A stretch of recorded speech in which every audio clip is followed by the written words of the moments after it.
आपका बहुत बहुत स्वागत है हमारे चैनल लीगल आउटलुक में। बड़ी कॉमन सी टॉपिक है प्रॉपर्टी लॉ में और फैमिली लॉ में ओरल पार्टीशन। लेकिन इसके इतने रंग है कि जब भी मैं डिस्कशन करता हूँ और फिर उसके बाद आगे पढ़ता हूँ या आपके सवालों को देखता हूँ तो मुझे नए सवाल मिलते हैं जिस पे मैं आपसे डिस्कशन करना चाहता हूँ। आज का सवाल है कि क्यों ओरल पार्टीशन के प्ली को कोर्ट रेयरली इंटरटेन करती है या उस पर फैसला देती है, या उससे भी ज़्यादा जो ज़रूरी चीज़ है कि क्या मिस्टेक अवॉइड होने चाहिए ये पार्टीशन ओरल पार्टीशन के प्ली लेने के बाद, या कोर्ट क्या देखती है ओरल पार्टीशन के प्ली में और उसको प्रूव मानती है अपने प्रोसीडिंग के कंक्लूजन में। हालांकि ओरल पार्टीशन को जैसे मैंने कहा लॉ रिकॉग्नाइज करती है, लेकिन एक्सेप्शनल सर्कमस्टांसेस में ही कोर्ट उसे एक्सेप्ट करती है।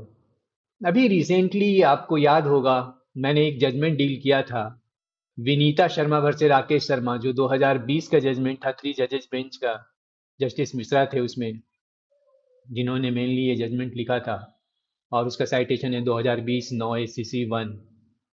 उसका डिस्कशन मैं करूंगा, उसके बैकग्राउंड में चीज़ों को समझूंगा, क्योंकि ओरल पार्टीशन को लेकर जब 2005 हिंदू सक्सेशन एक्ट में जो चेंजेज आए थे, उसके बाद उसी एस्पेक्ट को डील करते हुए जस्टिस मिश्रा ने विनीता शर्मा वाले जजमेंट में ओरल पार्टीशन के बारे में कुछ बातें कही थी जो कि बहुत ही रेलिवेंट और वैलिड है। तो अब जो हम बढ़ते हैं आगे, सबसे पहला देखते हैं क्या अवॉइड करना चाहिए अगर आपने ओरल पार्टीशन का प्ली ले लिया है तो कोर्ट की प्रोसीडिंग में। सबसे पहला तो ये है कि ये एज्यूम नहीं कर लीजिए कि अगर फैमिली के मेंबर्स का आपने ओरल एविडेंस करा दिया है तो अपने आप में सफिशिएंट है, क्योंकि कोर्ट ने रिपीटेडली कहा है कि ओरल पार्टीशन का प्ली केवल ओरल एविडेंस से प्रूव नहीं किया जा सकता। इसमें जो एक्ट अपॉन हुए हैं उसको लेकर एक डिटेल प्लीडिंग होनी चाहिए और माइन्यूटली उस पे एविडेंस लीड होना चाहिए, क्योंकि कई बार फैमिली विटनेस जो आपके फेवर में देते हैं एविडेंस, डिपोजिशन करते हैं कोर्ट में, वो इंटरेस्टेड विटनेस के रूप में लिए जाते हैं। दूसरा इंपॉर्टेंट एस्पेक्ट है कि कभी भी पब्लिक रिकॉर्ड को नेग्लेक्ट मत कीजिए। जितना ज़्यादा से ज़्यादा पब्लिक रिकॉर्ड लगा सकते हैं, चाहे म्यूटेशन की एंट्री हो रेवेन्यू रिकॉर्ड में, या इलेक्ट्रिसिटी और वाटर बिल हो, या प्रॉपर्टी टैक्स के डॉक्यूमेंट हैं, या म्यूनिसिपल या की असेसमेंट ऑर्डर हो, इससे ये पता चलता है कि पार्टीशन एक्चुअली में हुआ है, तभी ये पब्लिक डॉक्यूमेंट क्रिएट हुए हैं। इससे दूसरा पार्टी जो अपोज कर रहा होता है ओरल पार्टीशन को, उसके लिए मुश्किल हो जाता है इन चीजों को निगेट करना अपने एविडेंस। तीसरा, कि आपका इनकंसिस्टेंट कंडक्ट नहीं शो होना चाहिए अगर ओरल पार्टीशन का क्लेम कर रहे हैं तो। कोर्ट केयरफुली एग्जामिन करती है पार्टीज के कंडक्ट को। जैसे आप इस चीज को अवॉइड कीजिए कि ओरल पार्टीशन के बाद कोई जॉइंट प्रॉपर्टी टैक्स पेमेंट का दिखा रहा हो, तो इससे क्या होता है कि आपके ओरल पार्टीशन के क्लेम की क्रेडिबिलिटी खत्म होती है। चौथा पॉइंट जो है जिसको अवॉइड करना है, लॉन्ग डिले इन रिकॉग्निशन। अगर ओरल पार्टीशन हुआ है तो जितना जल्दी इसको रिकॉग्नाइज कर लिया जाए पार्टीज के फैमिली के मेंबर्स के द्वारा, पार्टीज के द्वारा, वो उतना बढ़िया है। कई बार देखा जाता है कि बहुत कोई म्यूटेशन नहीं होता, या जो इलेक्ट्रिसिटी बिल है या इस तरह की चीजें हैं वो बहुत लंबे समय तक पुराने ही चल रहे होते हैं। पांचवा पॉइंट जो है कि जो पार्टीशन है उसको सेपरेशन क्लियर दिखना चाहिए। अगर आपने ओरल पार्टीशन का प्ली लिया है तो आपको ये हर हर एक तरीके से दिखाना होगा कि जो पार्टीज इन्वॉल्व थी, जो फैमिली मेंबर्स इन्वॉल्व थे उस पार्टीशन में, सब अपने को सेपरेट कर लिया है। लेकिन एक चीज और भी है कि केवल सेपरेट रेजिडेंस हो जाने से या सेपरेट किचन हो जाने से पार्टीशन प्रूव नहीं होता। तो इसलिए जो सेपरेशन होना चाहिए, प्रॉपर्टी में एडिशन एल्ट्रेशन होना चाहिए, ये दिखाए कि इंडिविजुअल मेंबर्स ने अपने रिस्पेक्टिव पोर्शन में जो ओरल पार्टीशन के बाद उन्हें मिला है उसमें उन्होंने किया है। तो जो साझा का कॉन्सेप्ट था, जो ज्वाइंट फैमिली का कॉन्सेप्ट था, वो खत्म हो गया उस ओरल पार्टीशन के बाद। अब विनीता शर्मा वाले केस का जो मैंने जिक्र किया उसमें कोर्ट ने ये कहा कि ओरल पार्टीशन को हम उस लेवल पे एक्सेप्ट नहीं कर सकते जिस लेवल पे एक पार्टीशन जो पार्टीशन डिड के रजिस्ट्रेशन होने के बाद होता है, लेकिन ये रिकॉग्नाइज्ड है।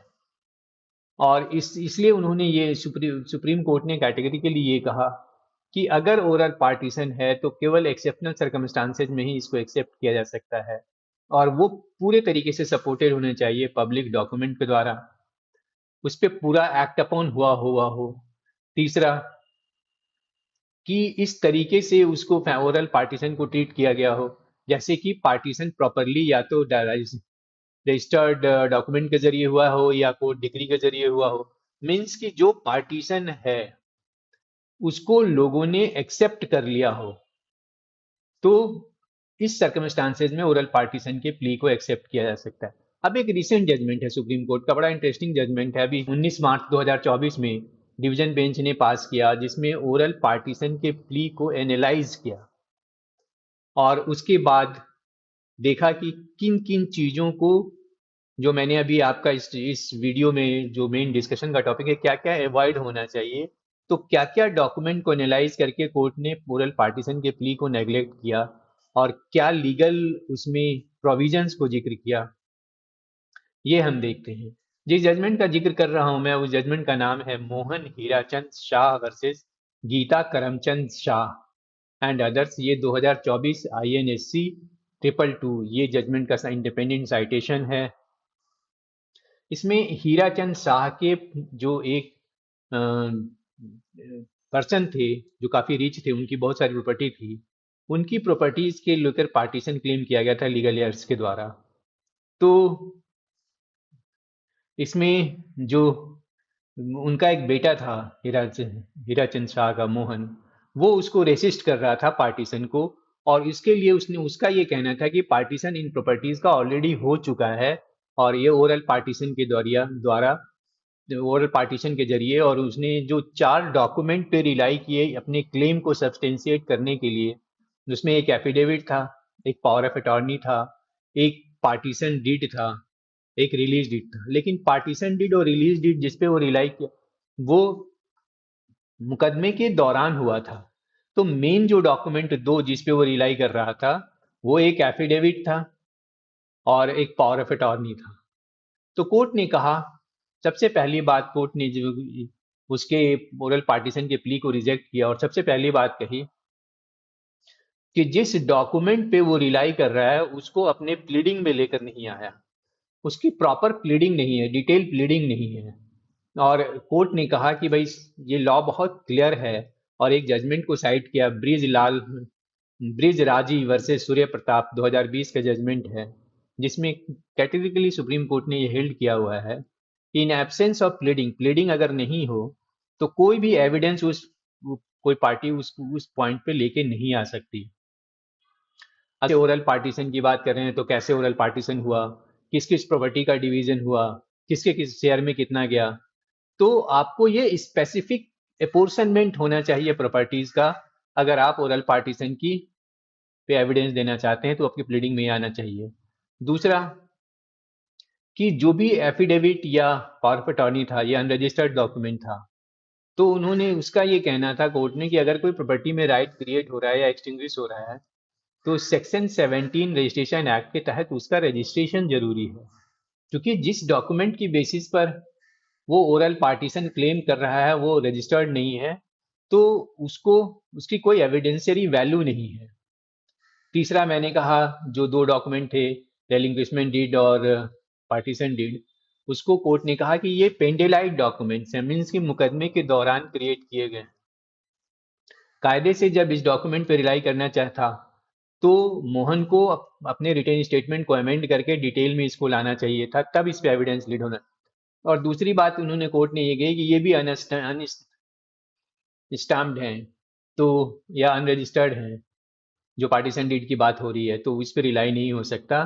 तो सुप्रीम कोर्ट ने अपने इस जजमेंट में जो बात कही कि ओरल पार्टीशन प्रूव नहीं हुआ, जो डॉक्यूमेंट्स पे रिलाई हो रहा है वो लीगली वैलिड नहीं है, एक्सक्लूसिव ऑनरशिप मोहन क्लेम नहीं कर सकता इन डॉक्यूमेंट्स की बेसिस पर, और पार्टीशन सूट को अलाउ किया और ओलर पार्टीशन के प्ली को रिजेक्ट किया।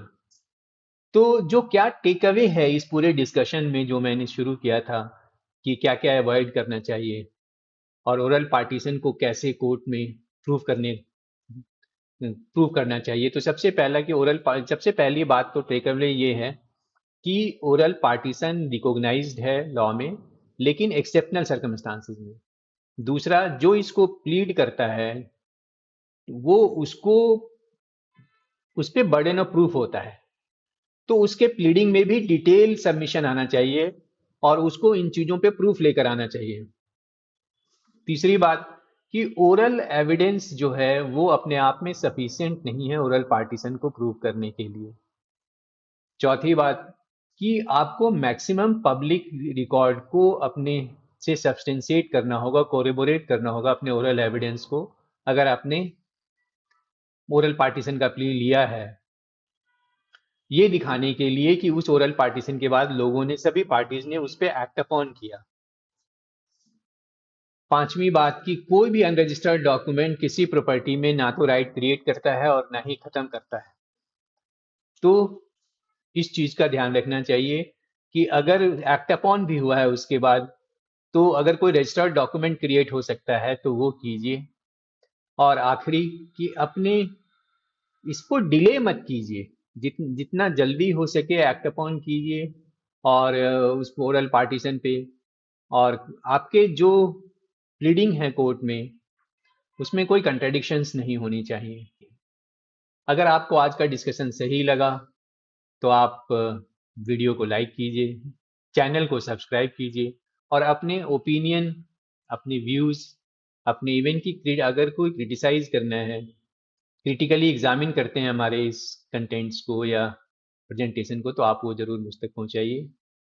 वीडियो चैनल को सब्सक्राइब करना मत भूलिए। आज के लिए इतना ही। नमस्कार।